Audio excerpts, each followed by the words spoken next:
Je vais vous donner quelques éléments pour en comprendre un petit peu ce qu'on a fait en TP donc en début de semaine. Donc on a étudié la loi de la statique des fluides. Donc ce qu'il faut savoir, c'est que le monde qui nous entoure va être soumis à d'autres forces que les forces de gravitation, que les forces électriques, notamment tout ce qui est fluide qui nous entoure, donc l'eau qui nous entoure, l'air qui nous entoure, elles subissent des forces de pression. D'accord. Et ces forces de pression obéissent à des lois qu'on va voir à travers différents TP.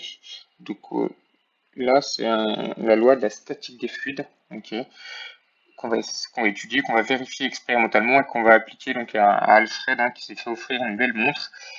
Et on sait que sa montre, elle est capable de supporter 5 bars en plus de la pression atmosphérique. Et question, est-ce qu'il va pouvoir plonger au fond du lac de Saint-Point, avec cette montre? Donc pour ça, on a fait une manip avec le matériel donc, qui est présenté ici. Dans le but de mesurer la pression à différentes profondeurs.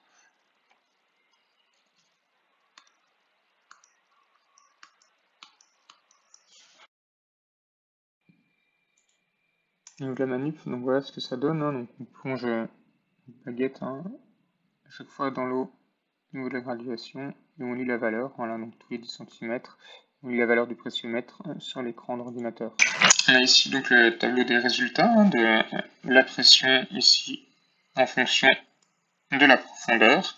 Et ce qu'on peut constater, c'est que plus la profondeur augmente, plus la pression est importante. Ça, vous l'avez tous déjà constaté, quand vous êtes à la piscine, que vous plongez sous l'eau, vous sentez plus de pression, une force plus importante qui pousse sur votre oreille. Voilà, ce qu'il faut savoir, c'est que une pression, c'est tout simplement une force par unité de surface. D'accord, c'est un nombre de newtons par mètre carré. Hop. Et la question qu'on vous pose, c'est est-ce que, du coup, d'après les mesures, on peut valider la loi fondamentale de la statique des fluides qui va nous dire que, ici, la différence de pression va être égale à la masse volumique, donc dans ce cas-là, de l'eau, multipliée par la constante de gravité locale, donc les 9,8 newtons par kilogramme de la Terre, et puis le tout multiplié par la différence de hauteur. Donc on a ici nos différentes choses. Et donc nos deux variables, nous ce qu'on a mesuré, c'est PB en fonction de delta H, sachant que PA, c'est la pression à la surface. Ok. Et donc comment vérifier expérimentalement cette loi? On vous demande une vérification graphique. Donc pour ça, déjà, ce qu'on va faire, c'est qu'on va chercher à tracer l'évolution de la pression PB en fonction de la profondeur delta H. Si je change un peu la formule, notre modèle, ça doit être PB est égal à ρ fois G fois delta H plus PA. J'ajoute les PA à chaque membre de l'égalité. Autrement dit, si j'identifie mes variables, ma variable en ordonnée, ce sera PB. Ma variable en abscisse, ce sera delta H. Et donc, a priori, ça ressemble à une fonction affine. Donc, si je trace un nuage de points avec PB en fonction de delta H, je devrais pouvoir modéliser ça par une fonction affine. Donc, il faut que je vérifie que c'est vrai. Ok. Donc, pour vérifier que c'est une fonction affine, déjà, il faut que je modélise ça par une droite et que j'obtienne un coefficient de corrélation plus grand que 0,99. Ok. Et puis, c'est pas tout. Cette droite, elle ne doit pas avoir n'importe quelle équation. Il faut que le coefficient directeur soit égal à la masse volumique de l'eau fois la constante de gravité, donc 1000 kg par mètre cube fois 9,8 newtons par kg. Ce qui nous fait ici 9,8 newtons par mètre cube. Alors faites attention, il faut travailler avec les unités du système international. C'est-à-dire que les masses volumiques, elles doivent être en kilogrammes par mètre cube. Parce que l'unité légale de la masse, c'est bien le kilogramme. Et par contre, l'unité du volume, c'est pas le litre. Puisque un litre, c'est une longueur fois une longueur fois une longueur. Donc c'est des mètres fois des mètres fois des mètres. Donc c'est bien des mètres cubes. Donc l'eau, c'est 1 kg par litre. Il faut absolument que vous sachiez que dans un mètre cube, on met 1000 litres. Ce qui nous fait 1000 kg dans un mètre cube d'eau. Donc ça, c'est pour les coefficients directeurs. Et puis votre ordonnée à l'origine, elle doit prendre la valeur de PA qui correspond à la pression atmosphérique. Hop. Donc, vous avez les valeurs. Ce que je vous propose, c'est de mettre la vidéo en pause et d'essayer de tracer le graphique. Ok. je fais une aide juste après. Donc mettez bien la vidéo en pause, essayez de le faire par vous-même. Si vous n'y arrivez pas, je vous montre comment on fait avec LibreOffice. Donc, pour tracer un graphique avec LibreOffice, c'est quelque chose qu'il faut que vous sachiez faire. Ça peut déjà tomber sur les épreuves expérimentales pour ceux qui les passeront en terminale.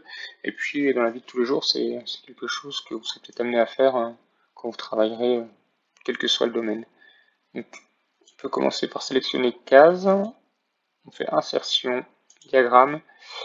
Et ce qui nous intéresse, nous, c'est un diagramme de type XY dispersion. Okay. L'intérêt de sélectionner les cases avant, c'est qu'il vous prépare déjà des choses, c'est qu'il vous dit déjà que vos données sont en colonne. Vous n'avez pas besoin de les sélectionner. Il vous dit à quel endroit il va les chercher. Ça peut éviter aussi qu'il superpose la zone graphique sur les colonnes que vous avez sélectionnées ensuite. Donc ici, vous pouvez vérifier que valeur X, il prend bien la bonne colonne. Pour ça, vous avez juste à cliquer là. Voilà, vous étirez. Voilà, si c'est pas bon. La valeur Y, on peut éventuellement faire la même chose si on n'est pas sûr de ce qu'il a fait. Et là, on a tout de suite remarqué que c'était bien la pression en fonction de la profondeur qui était représentée. Vous faites suivant. Vous pouvez écrire un titre, donc pression en fonction de la profondeur. Hop, l'axe X, ça va être du coup profondeur en mètre. L'axe Y, pression en pascal. Et vous avez un beau graphique. Tout comme votre calculatrice, l'ordinateur est capable de faire une régression linéaire pour faire passer une droite dans ce nuage de points. Okay. Donc pour ça, il faut cliquer, vous avez vu, bien sur les points pour les mettre en surbrillance. Et là, on peut insérer une courbe de tendance. Cette courbe de tendance, vous allez bien dans type, vous choisissez le type linéaire. Que ce soit un linéaire ou affine, c'est bien le modèle linéaire qu'il faut choisir. Hop. Vous lui demandez d'afficher l'équation. Vous lui demandez d'afficher le coefficient de détermination, qu'on appelle aussi le coefficient de corrélation. Et vous ne lui demandez surtout pas dans ce cas-là de forcer de passer par l'origine, puisqu'on a bien une fonction affine. Et quand vous faites OK, vous avez votre équation qui est là. Donc f de x, il travaille comment Mathieu? Il dit f de x égale 8990x plus 1033 10 puissance 2. Donc, il faut bien identifier que ici c'est la pression et que notre x c'est la profondeur. Et on a un r carré supérieur à 0,99. Une fois que vous avez tracé votre graphique, donc vous devez vérifier qu'on a bien respecté les trois conditions qu'on a posées tout à l'heure.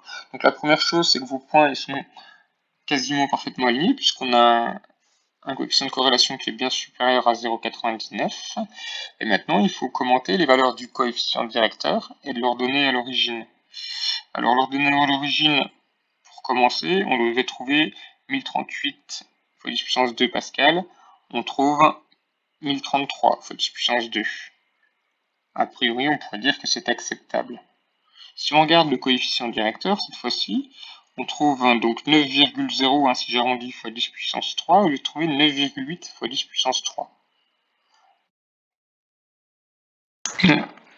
Donc on remarque qu'on a un écart ici de quasiment 10% du coup entre la valeur du coefficient directeur attendu et celui mesuré. Alors, d'où peut provenir ces 10%? On pourrait se dire, par exemple, que c'est une erreur aléatoire. Si je prends mon système ici, on peut se dire, ben ouais, c'est pas gradué très précisément, on peut considérer que je me trompe de l'ordre du centimètre devant 10 cm. Ok, ce qui explique ces 10% d'écart sur le coefficient directeur.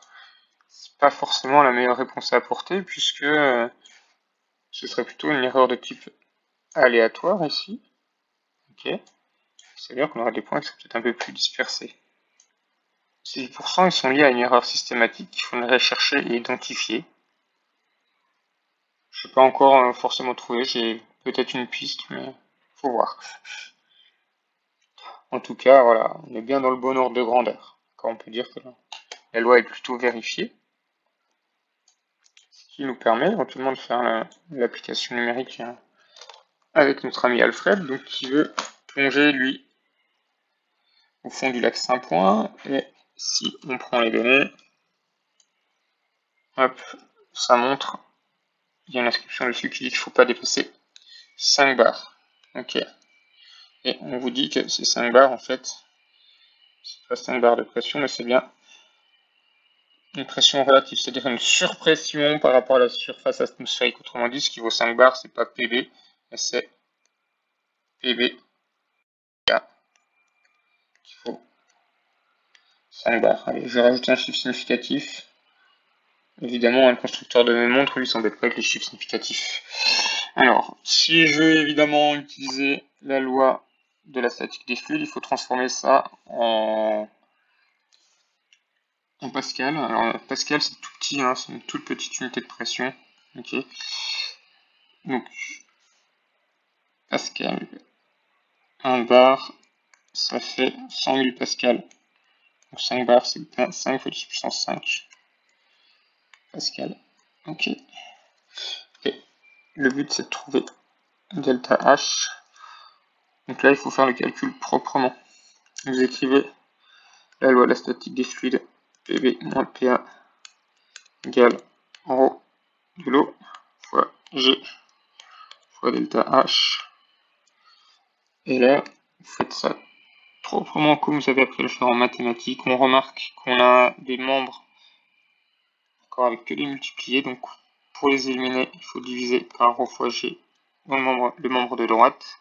Vous faites subir la même opération au membre de gauche. Et vous vous retrouvez avec l'expression delta H qui vaut